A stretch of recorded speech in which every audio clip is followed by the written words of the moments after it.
our job as a Board of Ed is to respect and watch out for every child that's in our town. And I just don't want us to lose sight of what our responsibility is. We would be derelict in our duties if we do not respect each and every child.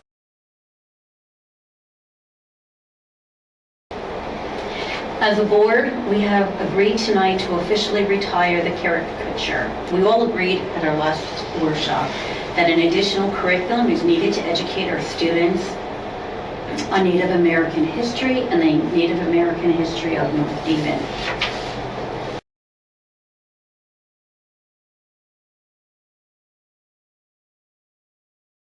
Now that we've retired the caricature and we're imposing limits on the use of the caricature, like it's not allowed anymore, are we taking something from their experience by them, in essence, not having a mascot? They can be called the Indians, but that's not a mascot, right? And to me, I think it sort of cheapens the experience of school pride and athleticism to say you only get half. A mascot can be a unifying force for the town, for the team.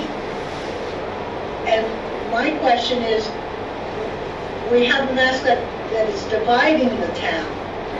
And to piggyback on what Amanda's saying, like mascots are supposed to be for everybody, right? And something where you could buy your stuff and wear it, and you don't just have a name, but you have something cool that sort of, you have like the caricature, a good caricature, whatever people end up settling on, right? Mm-hmm. And that's something that's for everybody, and nobody needs to worry that they're not being included.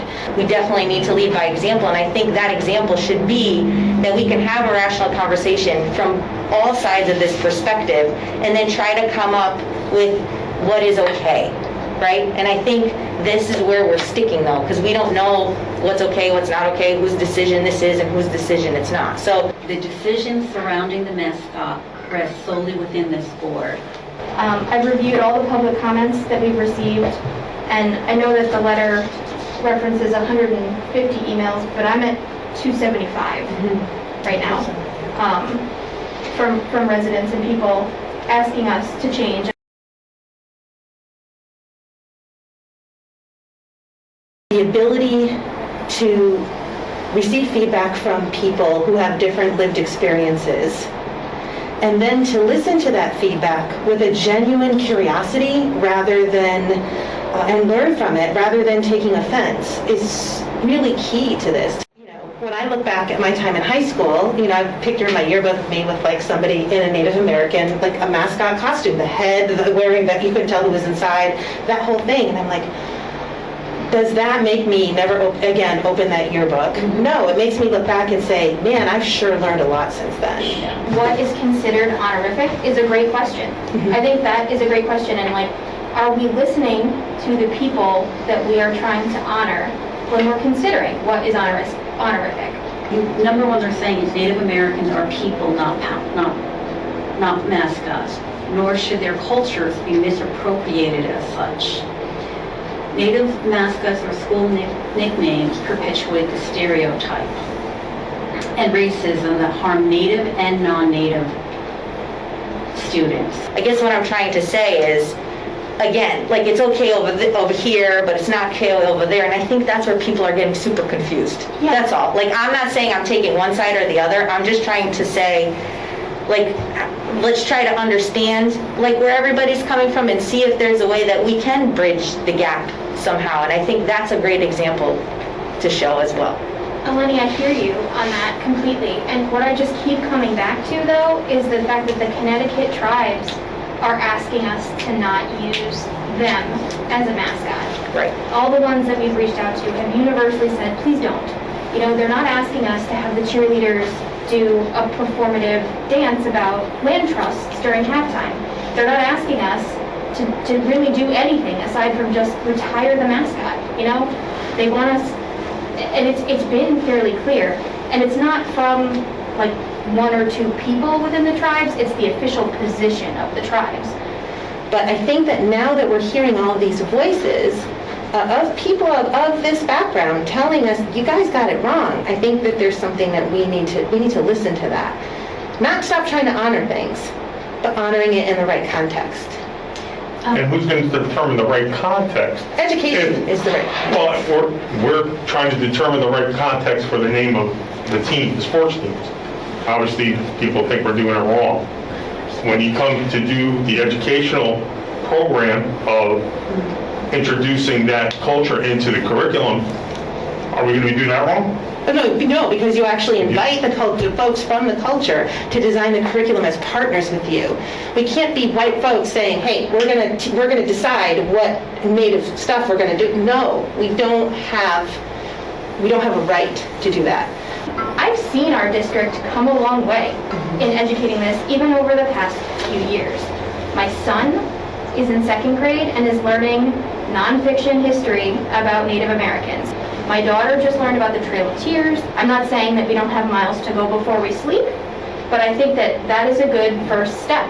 We've now been told by all sorts of Native folks, hey, I understand that your intent is pure. I understand that you mean no harm. We're telling you that is not how this is being received. Please don't do that anymore. And so we're continuing to do that, saying, you're fine, we don't mean any harm. But they've already told us that it's harmful, and we have science that says it's harmful. We're doing all these things, and we honor them all the time. I don't understand how it's the one thing that is such a trigger. Because you're reducing an entire race of people to one name that isn't really utilized by that whole group of people, but so that it's an inaccurate name, and you're reducing them down to something we use for sport. And we had students come in here too, who have either emailed us or come to give public comment, who said that this makes them feel bad about school here. And to me, that's sort of a line. Yeah. You know? And what I'm saying is there a way to, that it would be okay? I don't know, is there a different way to present it? I don't see a way where we can move forward with the Indian name, but I do think that it is critical for, if we're going to fully retire the mascot, to take steps to make sure that the people who feel like they are losing something get something out of this. Not get something out of it, but understand the context and why. That we hear them, yeah. right? A bad choice of words or whatever. Yeah. But whether or not, I've had people say, can we put up some kind of a statue? Can we get a plaque? Can we teach about it in schools? I'm on board for all of those things. Can we have tribes come and educate our students in person? I'm for that. I don't speak for all of us, but I personally co-sign right away on that. So whatever decision we make, our decision is for our students. What we've heard from and what we've seen is we've heard and seen things from our children. We've seen tonight, I'm talking about, from our children. I don't know what happened to that young girl when she was at Monterey School. I don't want that to ever happen again, ever happen to any student again. That's what we have to work on as a board. Where do we go with this inclusiveness and diversity and social emotional awareness that we have spent so much time on in the last 2 years? I've heard from several folks who have come forward and said that they didn't send their children to school here anymore and have cited the mascot not as a primary reason but as a compounding factor. And to me, that's impactful as well. It comes to one argument, that having the Indian name or the imagery is harmful to students. It's not because there's 10 different reasons. That is the chief reason. I really haven't heard any other argument.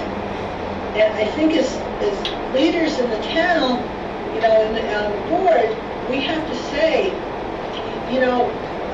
again, follow the science, and if this is the case, and if we believe it, which I do, I think we have to make a change.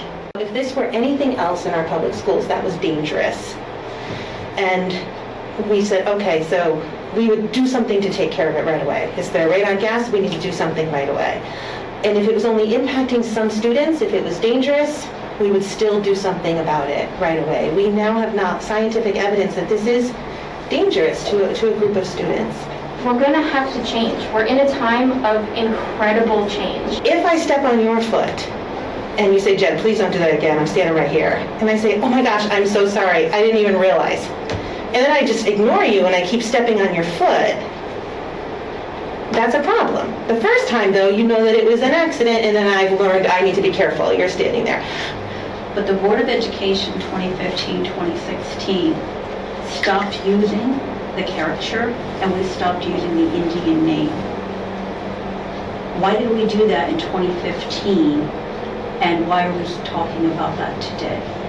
It's divisive enough in our community, and I think pushing it off for another 90 days or something like that is just, I don't see what benefit that's but that's my 2 cents. Language is something that we teach our kids here. It's something that we are responsible for our students for, and I think it's really critical that we use our words wisely and judiciously. So, to me, I think this is a good time to make the full change.